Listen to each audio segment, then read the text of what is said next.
Hello, and welcome to this edition of You on the Law.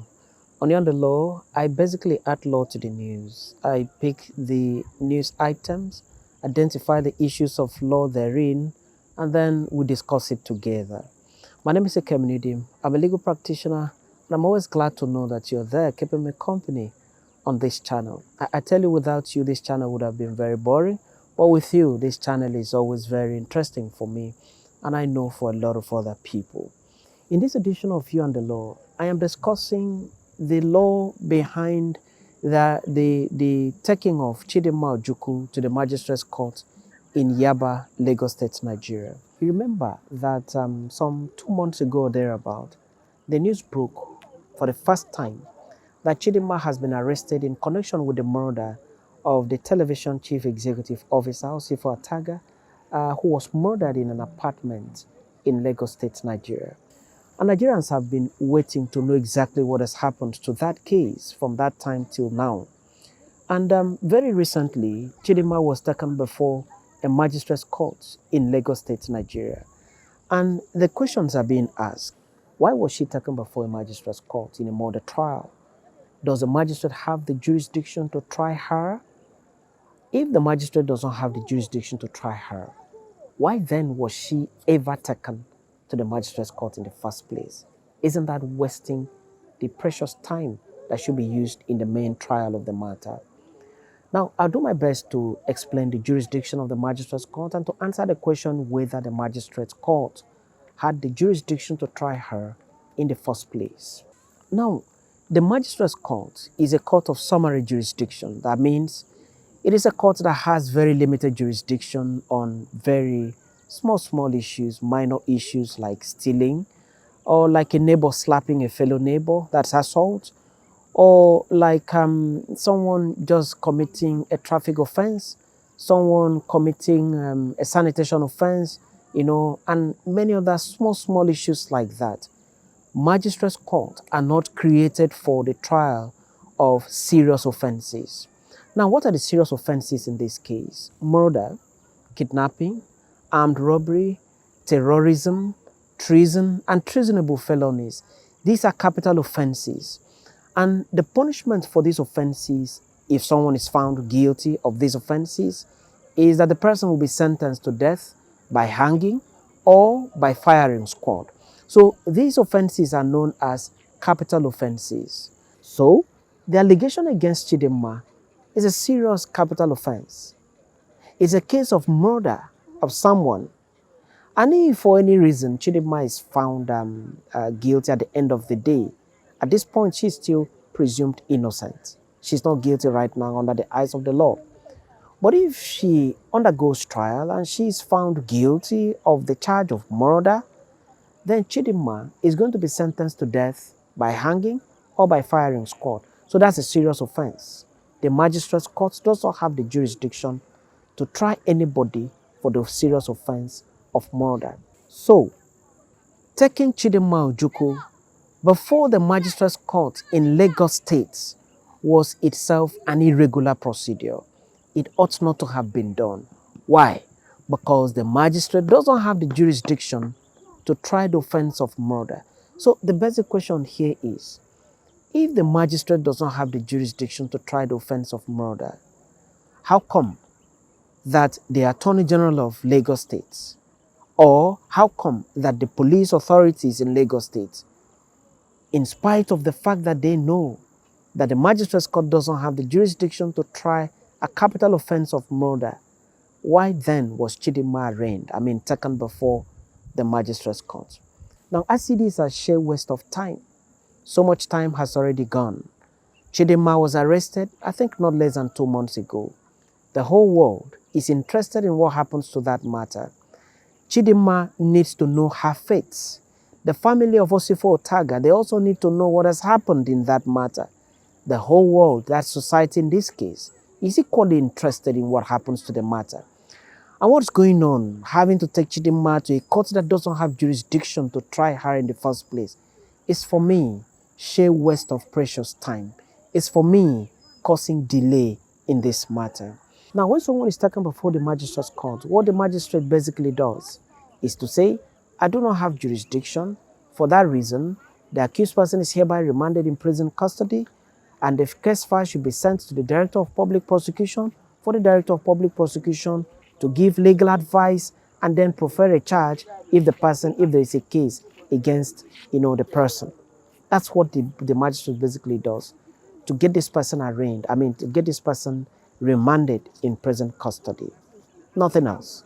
So now the taking of Chidinma before the Magistrate's Court in Lagos State, unfortunately, is not something that is strange to the judicial system in Nigeria. Unfortunately, in virtually all the states in the Federation, we see these things happen.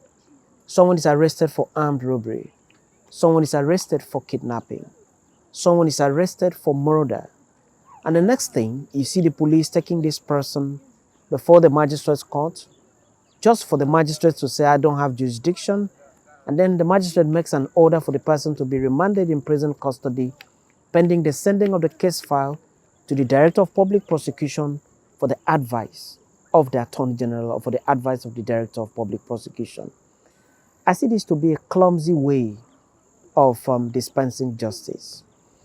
If someone doesn't have jurisdiction, why take the matter to that court? So what happened in the case in Lagos State is that the magistrate basically said, I don't have jurisdiction, take Chidinma to the remand home, that is the prison custody, where she's going to stay, and then the case file will be duplicated and sent to the Director of Public Prosecution, who will then give advice before the matter is taken to the appropriate court. I think this is a very clumsy way of doing cases in this country. Now, cases like these remind us of what has been happening outside Nigeria. And there are some instances. You remember very well that not long ago, a policeman in United States of America knelt on a black man, a black American citizen, and the black American citizen was shouting, I can't breathe, I can't breathe. You remember that case very well. And before you know it, the black American citizen died. And the policeman was arrested and then taken to the court and charged for murder. He was not taken to a court that did not have jurisdiction. And in no time, the policeman knew his fate. He was convicted and he knew his fate very clearly that he had done something wrong in the eyes of the law. A few years ago, the South African Paralympic athlete, Oscar Pistorius, was accused of shooting and killing his girlfriend. And he was immediately arrested, investigated, and then arraigned before a court of law of competent jurisdiction in South Africa. And in no time, Oscar Pistorius knew his fate.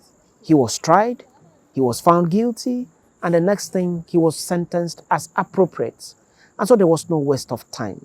As a Nigerian citizen, as someone who wishes that cases should be tried as quickly as possible and people should know their fate in this country, I think that what is applicable in other countries of the world where accused persons are taken before the appropriate court for trial, the same thing should be applicable in Nigeria. The same thing should be applicable to the extent that a man who is accused of committing the offense of murder should be taken before the High Court and not before the Magistrate's Court. So I think that for us to have it right in this country, as regards delay in the justice system, accused persons should be taken before the rightful court where they will plead to the charge and where they will also understand, where they will also be tried as quickly as possible, and in the end, they will know their fate. Because undue delay in the justice system in Nigeria is something that is alarming. It is something that is worrisome. A lot of people have stood trial for 4 years, 5 years, 7 years, and sometimes 10 years because they were first arraigned before courts that did not have jurisdiction to try them. So the arraignment, the taking of Chidinma Ojukwu before the Magistrate's Court in Lagos State, like I said, was a wrong procedure. It is something that doesn't need to be encouraged.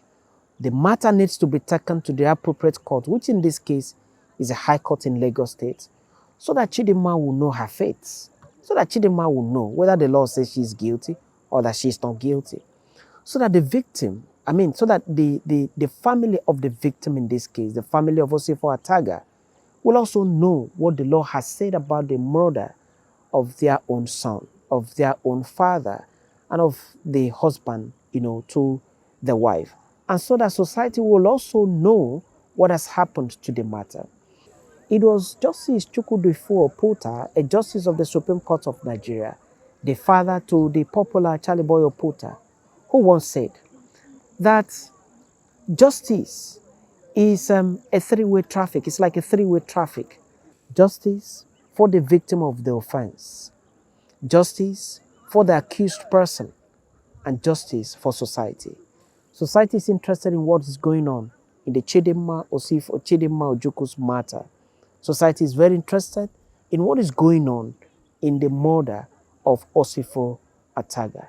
And I do hope that moving on, the proper things will be done, and in no time, we'll get to know the verdict in that matter. Thank you very much for watching this very episode of You and the Law. That's the much that time can take. I do appreciate you for watching this very episode of You and the Law, and I encourage you to continue watching this episode so that together we can form a community of people sitting down to learn law in the most informal way, not in the classroom, but as informal as possible. I do encourage you to subscribe to the channel by clicking the red button just by your screen, so that from time to time we can send you notifications of every edition of this very program. I also encourage you to share it with friends on your Facebook page, on your social media platforms, so that everybody can get to learn as much as possible. Thank you once again. I remain a Kemenudim, a legal practitioner, and I'm always glad to know that you're there keeping me company on this channel. Thank you and remain blessed.